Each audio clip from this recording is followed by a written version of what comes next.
She lived on the third floor of a building where no one talked to each other. People came and went with their heads down. Doors closed fast.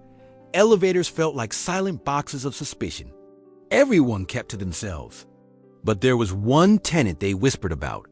A woman named Helen, mid-60s, quiet, barely seen. Most assumed she was unfriendly. Some said she was strange. A few claimed she never smiled. What no one knew was that Helen worked night shifts and spent her days caring for a sick sibling in another town. She was tired, not rude. Exhausted, not cold. Everything changed on a stormy night in early winter. The building lost power. Not for minutes, for hours. The hallways were black. The emergency lights failed. The elevators shut down. And for the first time in years, everyone opened their doors at the same time. Panic spread faster than the cold wind sneaking in through cracked windows. The younger tenants tried calling the maintenance line, but even the phone system was dead. Someone shouted about smelling burning wires. Another yelled that they needed to evacuate. Then a soft, steady voice called out from the darkness. "Everyone, stay calm. I have lights." A faint glow appeared at the end of the hallway. Helen emerged, holding a heavy-duty lantern, the kind used by rescue teams. She went door to door, checking if anyone needed help. A neighbor with arthritis struggled to move. Helen guided her to a safer spot near the stairwell. Another neighbor felt faint from the panic. Helen sat with her until her breathing steadied. Soon, people realized something. Helen had supplies. Real supplies. Not the usual flashlights and spare batteries.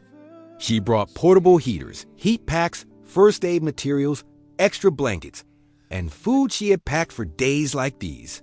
No one understood how prepared she was. Or why. When one man asked, she paused. Then she gave an answer that stunned the entire floor. "I lost someone in a building fire many years ago. No one was prepared. I said I would never let that happen again." Her voice didn't shake. It carried a quiet strength. The kind people only have after surviving something they don't talk about. She organized the residents with calm precision. Told them who needed warmth. Told them who should sit near the exits. Told them who looked too stressed and needed to breathe. People listened. People followed. People trusted her. Hours passed. When the power finally returned at dawn, the whole building was gathered in the hallway, safe, warm, and watching Helen pack away her supplies.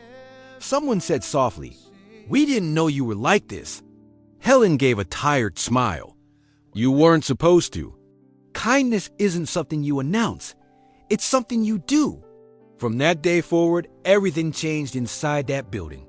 People greeted each other, shared groceries, checked in on one another. And Helen was no longer the strange, quiet woman on the third floor. She became the anchor, the one who brought light literally and figuratively when everything went dark. Sometimes the strongest person in the room is the one no one notices until a single night reveals the truth. Take a moment before this video ends. Think about the quiet person in your own building or workplace. You might be ignoring the kindest soul you'll ever meet.